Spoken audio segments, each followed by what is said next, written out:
It really is a joy to be back, to be here for this 150th, for the kickoff 150th anniversary celebration, and to be here with ecumenical and interfaith brothers and sisters as a sign and a witness to the remarkable way that the community of faith here bears witness to the love of God, and that there's always a better way. And that may well be part of the deeper calling of people of faith in our time, and particularly in our country. And to be able to be here with you to celebrate and affirm that good work on your part, and to lift it up for our nation to hear and to know, is a unique privilege. We need your witness, Utah. We need your witness, Salt Lake. We need your witness, people of faith. As Dr. Martin Luther King said in 1967, right before he published a book with this in its title, he said, "We shall either learn to live together as brothers and sisters, or we will perish together as fools. The choice is ours, chaos or community." He was right then, and it's right now. And if Dr. King didn't say it well enough, the late Congresswoman Shirley Chisholm said it this way: "We all came over here on different ships, but we all in the same boat now." So it really is not just a joy, but a deep privilege and a holy and sacred honor to be with you for this anniversary celebration with these religious leaders and with all of us as the people, as the children of the one God who created us all. So I'm not going to be long. Members of my staff said to me, someone asked them, "How long do you think they asked, I guess some of your staff, Bishop Scott, I'm not sure, how long do you think we'll be here?" And the reply was, "It depends on your boss," speaking to my gang. And then the member of my staff, who happens to be a she, but I won't identify her, went on and said, "Hint, hint." Right? But I'll keep it short to the point, and we may have time. I don't think we have time for conversation. I'm not sure if we really will, but if we do, that'd be great as well. But allow me to really talk, as Bishop Hayashi invited me to share a little bit about the church, and on one hand, the Episcopal Church, but really the faith community in our public square, and how we can continue to make a difference, maybe particularly in this particular moment of our national history, and indeed of our global history. So let me take a text. It comes from the book of Esther. Now, you all remember the story of Esther. Well, you may not. You're Episcopalians. I know you probably don't. All right, let me. It's, but the long and short of the story of Esther is, oh, you know the story. But anyway, the long and short of the story of Esther is was an account that was written late in the history of the Jewish people, but that was composed as a way of helping people learn how to navigate when they were either a distinct minority religiously or ethnically, or when they found themselves imperiled in difficult situations, or when they found the odds against them by titanic powers and forces that were beyond their control to directly influence or affect. In other words, Esther was written to help folk who are in tough times figure out how to really follow God and live for God in those moments. It is the one book of the Bible, I believe, that actually doesn't mention the name God. The word God is not actually in there, but there's a reason for that. And I'll say something about that at the very end, if I don't forget. You may hope I do, because that'll shorten it. But anyway. But Esther is set in Persia, and the Jewish people who are there are exiles from having been exiled at the time of the Babylonian captivity, 586 BC, when King Nebuchadnezzar conquered Jerusalem and Palestine and much of the ancient Middle East. And so the setting is some of the Jews who were taken into exile into Babylon, and then when Babylon was eventually conquered by the Persians, they took some of the exiles from Babylon to Persia. It's sort of the same old story. One people conquers another, and then they get conquered by somebody. It's the game of King of the Mountain. You're eventually going to lose, even if you're at the top of the mountain. Somebody's going to knock you off. And the Babylonians got knocked off the mountain by the Persians. And so Jews found themselves in Persia. So this is kind of a second exile, if you will. But anyway, that's the setting, the literary setting. And things are going fairly well. The Jewish people have figured out how to live in Persia and how to make it. And things are going well until there come to power those who would seek to do the Jewish community in to stop their influence on the monarchy, and eventually a plan to actually destroy them, an act of genocide. And so there's a young woman named Esther in the story. And her parents had died, but they were related to a man named Mordecai. And Mordecai adopted Esther when she was a young child, and he raised her as his daughter and took care of her. And he made provision for her and did what oppressed peoples do. He knew how to work the system so that he could survive, and he made provision for Esther. Now Esther was well, we would say when I was young, we would say Esther was a fox. I don't know if that communicates, but I mean, she was really good looking. I mean, she was really a fox. And so Mordecai knew that for her to survive, he needed to work her looks. And so he got her admitted into the court of the king of Persia. And so she became part of the royal household, and eventually the king fell in love with her. He apparently fell in love with a lot of women. He was sort of Henry VIII of his time. But anyway, that's a little bit of Anglican history, but I'll leave that one alone. But he was smitten with her because she was just beautiful. And things went well, and Esther was doing well and doing fine in the king's court until Mordecai and the rest of the Jews found out that they were in trouble, that this act of genocide that was being perpetrated and planned by this guy named Haman. Does this story ring any bells? I mean, by this man. All right, I saw some Episcopalians wave their hands, Scott. That was Scott's performance evaluation. I was just trying to figure out if he's doing his job. But anyway, this guy Haman was trying to do away with the Jews. Mordecai got word of it, and he was leader of the community. And he got word to Esther, who was in the royal court. Now, I want you to understand, this is Esther, who is a Jew in the court of the king of Persia, right? So Esther had been living large and living well and crossing. She had. When I was a young boy, when I was an African-American boy, of course I was an African-American boy. But anyway, when I was a young boy, I remember in black communities in America, there were, because of the history of America, there were blacks who were very light-skinned and who you really didn't know for sure if they were black or white by looking at them. You really wouldn't necessarily know. And in the old days of segregation, one of the things that some blacks did was they would pass. That's what we used to call it, passing. And in fact, in my wife's family, there was one of her great aunts used to pass. Now, my wife's great uncle was darker than I am, so he wasn't passing for anything. But his wife was very fair complected, and you really wouldn't know whether she was black or white by looking at her. And he would actually drop her off several blocks from the store where she worked, because if they had known she was black, she wouldn't have been able to work. So she was helping to support the family. Folks used to call that passing. Now, she was supporting the community, but that's what oppressed people have to be creative. How do you survive? Esther was passing. You see what's going on now? Now, she was passing, and she was enjoying passing, actually. She was doing rather well. She had a mink coat. She had some diamond jewelry.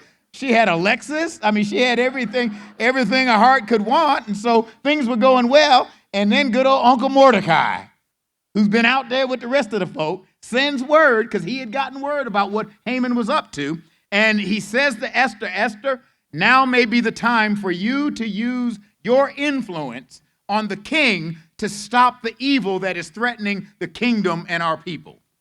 And this text comes from the 4th chapter of the book where Esther gets this word. She received the word from Mordecai and sent word back to him. If I say something to the king, my life will be endangered. And then Mordecai sent word back to Esther. Do not think that in the king's palace you will escape any more than all the other Jews. For if you keep silence at such a time as this, relief and deliverance may arise from another quarter. You and your own family may indeed perish. But who knows, Esther? Who knows? Perhaps you have come to the kingdom for such a time as this. Who knows? Episcopal Diocese of Utah. Who knows? Church of Jesus Christ of Latter-day Saints. Who knows? Roman Catholic Church. Who knows? Muslim brothers and sisters. Who knows? Jewish brothers and sisters. Who knows? People of faith of all stripes and type. Who knows? But that we who have been living well in the king's palace may well have come to the kingdom, come to this democracy, to this democratic republic for such a time as this. Who knows? Because the truth is, this time is a time that needs us and the witness of people of faith that there is a God who is the creator of us all, and that if we all have the same creator, we are intrinsically related to each other. We are brothers and sisters. Am I wrong about that? You got the same mama and daddy. Whether you like them or not, that's your family. Guess what? I'm your brother. It's good to be home. It's good to be home. And it may well be one of our particular vocations as people of faith in our uniqueness, each in our unique way, but our people of faith where we have common values that we share, that we can help this society and this culture and this nation, this beloved nation of ours, find its soul again. Find a way to learn to make e pluribus unum real again. Find a way to save the fabric of this democracy itself.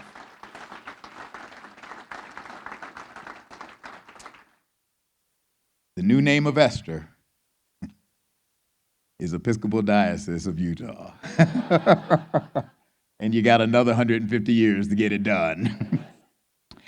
Let me unpack a little bit of what I mean, and this really isn't going to be long, but there's there was in USA Today, you know how USA Today has these little graphics which summarizes a poll data usually, or some sort of obscure poll that Gallup or somebody or Pew or Public Research has done. And a few years ago, they had one, and I didn't clip it, so I don't remember what year and date it was, but they had one of these poll results with the little color graphics. You know how they have it in USA Today. Anyway, they had the poll, and it was the result of a survey comparing interreligious, interracial, and interpolitical marriages. Now, interreligious marriage is complex. I mean, you've got different cultures and religious traditions, so that can be complex, and everybody kind of gets that, and that, everybody kind of gets that. Interracial, is not as complex as it used to be once upon a time, and what the pollsters actually found was that the American public is, okay, they can work with interracial marriages. They don't get bent out of shape like we used to once upon a time. And it seems to kind of work fairly well. And interreligious marriage, while that's more complex, people seem to be navigating it in grace-filled ways. But do you know the marriage that was the most difficult and complex? It is easier to get black folk and white folk married, easier even to get Jews and Muslims and Christians and secularists married than it is to get a Democrat and a Republican married. That is more difficult. That's what the polls are actually telling us. Now, what that is that's a lens into a culture that actually is subtly at war with itself. That actually is the case.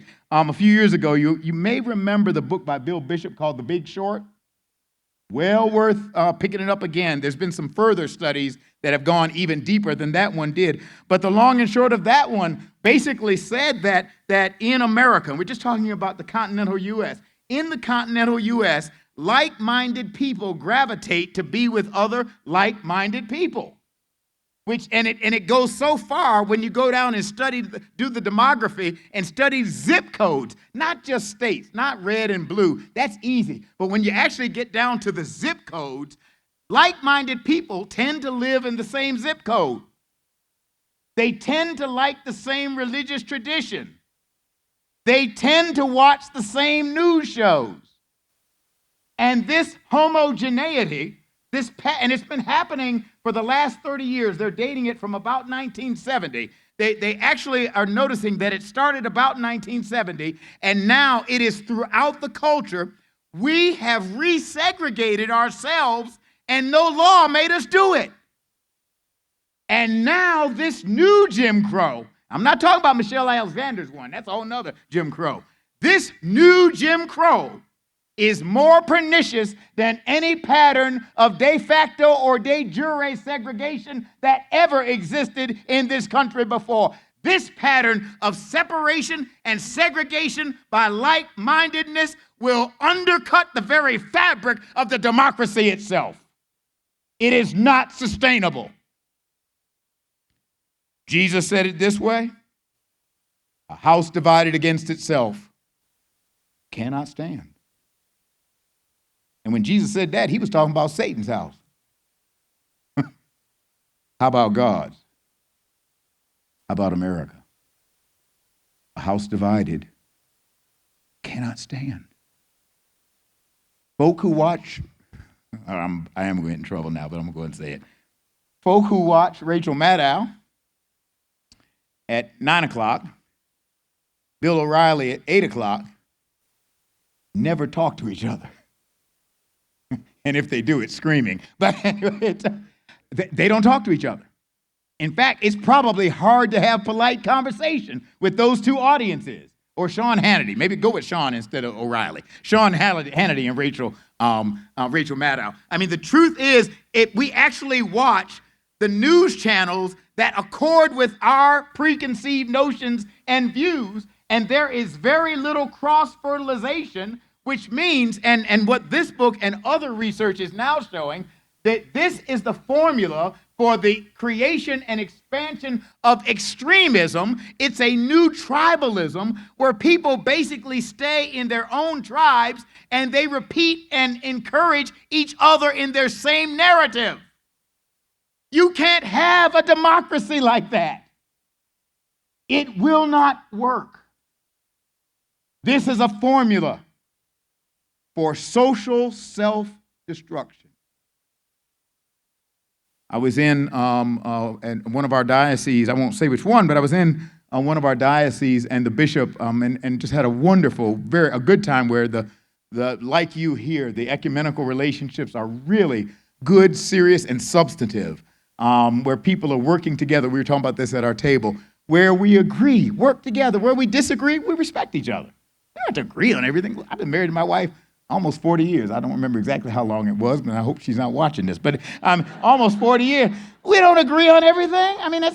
Human beings disagree. But the truth is, where we agree, and there's far more that we agree on, where we agree, there make a witness. But anyway, I was in Buffalo, this was actually in Buffalo, and well, now I've outed myself, but okay.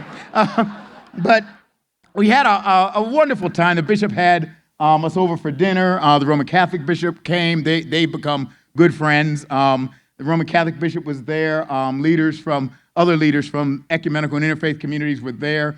The mayor came by, president of the Common Council, the county executive, and we had spent an evening together of conversation. And at one point, I think it's after dinner when we were having dessert, the president of the Common Council. Now, I want you to hear me. This is the president of the Common Council. This is a high official in government. He happens to be African American. Said at the table, "I've never been in a house on this side of town before." That's in the United States. That is not 1956. This is at 1956, Montgomery, Alabama. That's Buffalo, New York in 2017. And I'm here to tell you, that's not unique to Buffalo, New York. We are re-tribalized along racial lines, along like-minded lines, along religious lines, along political lines. We have actually resegregated America, divided the house, and a house divided cannot stand. Now, the truth is, research is actually showing that people of faith, contrary to what we would expect, people of faith actually seem to have more of a capacity to engage and live with difference, grounded in their faith tradition, and to reach across some divides. There seems to be some evidence, and it's not complete, but some evidence. There was an article called Breaking Faith by Peter Bernhardt. It's in the most recent issue of The Atlantic. And what it actually showed was what you have is this tribalization, this kind of resegregation of America, and then you add on top of it a kind of secularization of America, and a movement away from organized religious traditions of all sorts, of all stripes and types. And what they've noticed, I mean, the evidence is in, I'm not making this up, read the article, that people who actually go to church, so to speak, are in an organized worshiping community, seem to have more of a capacity, get this, for compassion. Seem to have more of a tendency, and the way the writer said it, let me see if I can find the exact quote. Here it is. He was talking about church folk. He said, the most committed members of church seem to be, most committed members, he didn't say the periodic visitors, the most committed members of a church seem to be more likely than those casually involved to let its message of universal love actually erode their prejudices. Don't think the religious message, don't think Christians, the gospel getting communicated doesn't matter. If it can erode prejudices, maybe it can tear down the walls that divide us and separate us so that we can actually learn how to live together. And if that happens, that will help to save this democracy. This is...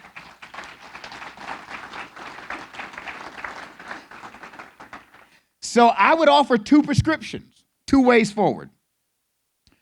And both of them are part of our religious traditions, ecumenically understood. The first is we must recommit our energy and ourselves to the work of building bridges and human relationships. We must go out and find out who and where our neighbor is and who they are, and get to know our neighbors as brothers and sisters, children of the one God who created us all. I'm so thankful that when I've been in several communities, I've been traveling around our country, and it just seems like it's a pattern. I've been there where Muslim communities have been threatened, and Christians and Jews and other people of faith and goodwill have gathered together to support our Muslim brothers and sisters. I've been in other communities where Jewish communities have been threatened, and Muslims and Christians and Jews and other people of goodwill have come together and say, this is not the American way. This is not who we are. I think we must reclaim the work of building bridges, of constructing relationships, of actually daring to go and get to know and be in relationship with people with whom you disagree. Rachel Maddow watchers.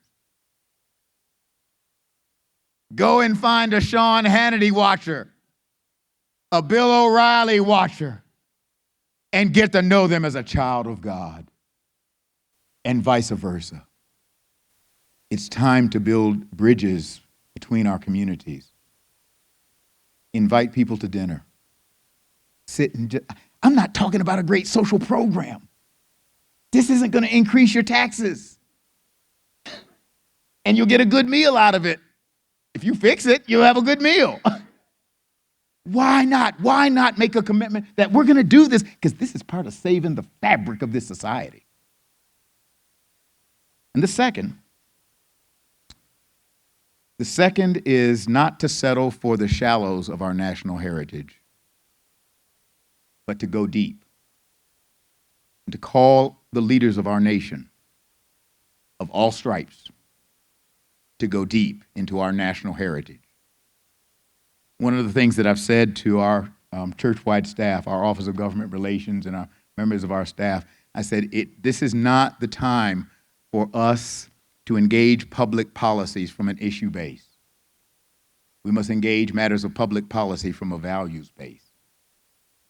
Because in a polarized environment, engagement on the level of the issues, whatever the issues are, I may agree with, but whatever the issues are, is a formula for more polarization.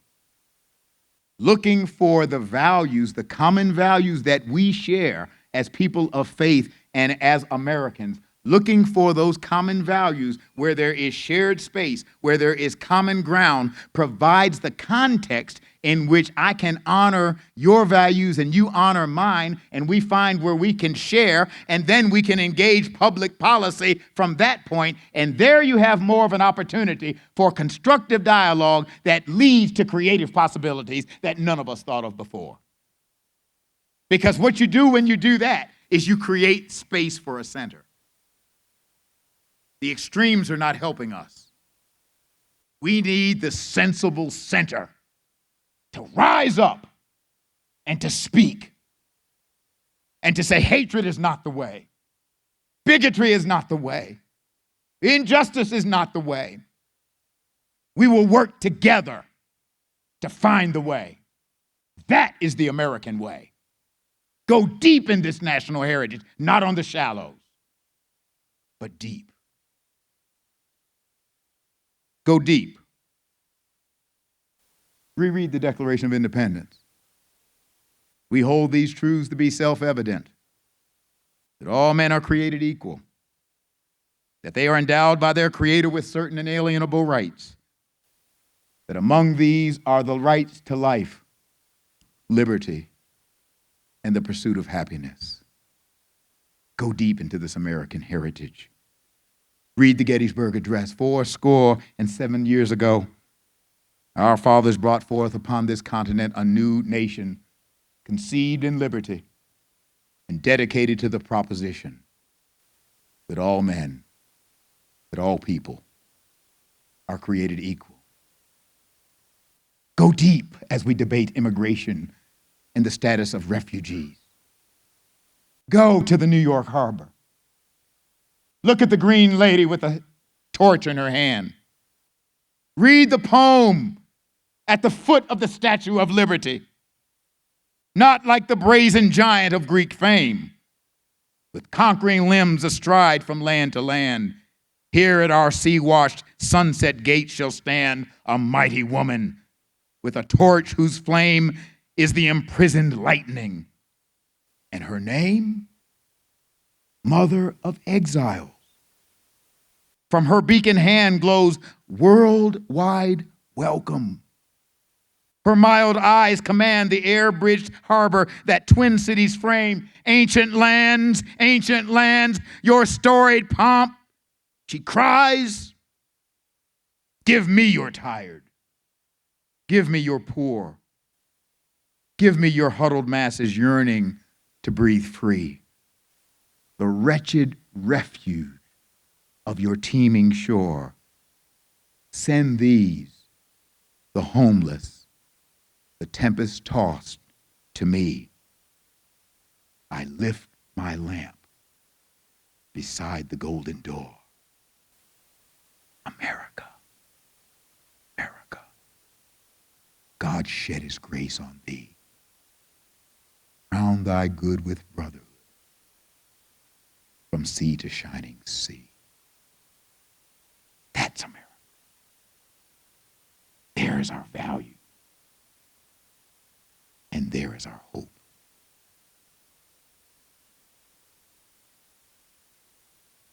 And the truth is,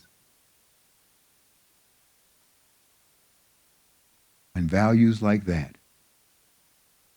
are truly lived, I believe there's a smile from heaven.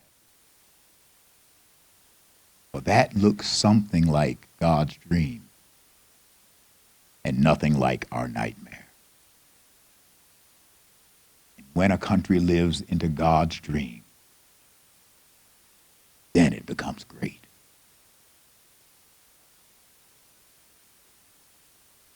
But let me close with, well, I had a real problem. 2 days before the election, the presidential election, members of our staff said, you need to say something to the church. And I'm not usually at a loss for words. I mean, but I have to admit, I was stumped. I really didn't. I mean, I was feeling the polarization. I mean, we're all part of this, as the bishop said in his incredible homily. Or it wasn't a bishop's address; it was a homily, right? Okay, in the homiletical bishop's address, it was a great address. But as he said, I mean, I was feeling the same pulls and anxiety and feelings that everybody else. We're all human. We're all in this mix, and it's so easy to jump into the polarization and let it polarize us even further. But as Mahatma Gandhi said, an eye for an eye does nothing more than make the whole world blind. It doesn't work. And so I was aware of those polarities and tensions within me. And I was also mindful as what am I going to say to Episcopalians?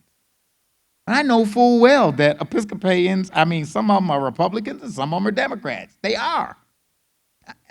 They are.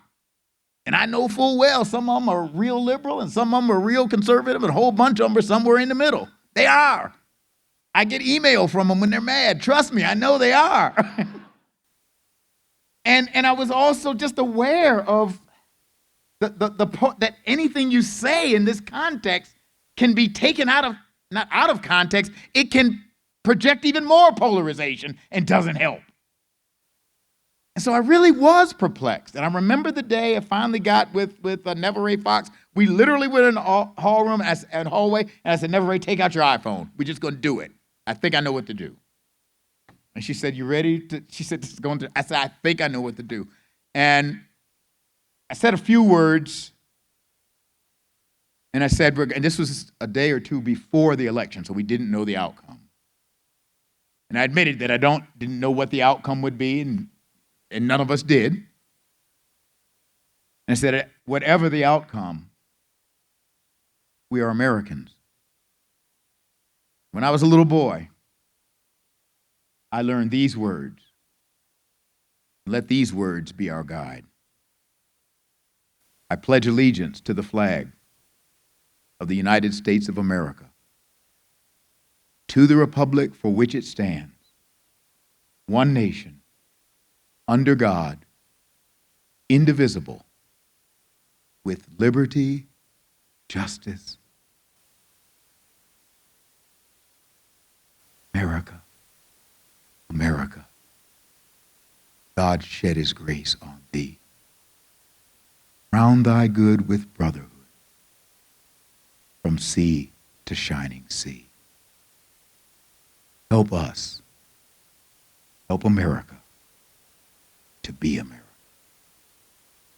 That may be part of our great vocation as people of faith. God love you. God bless you.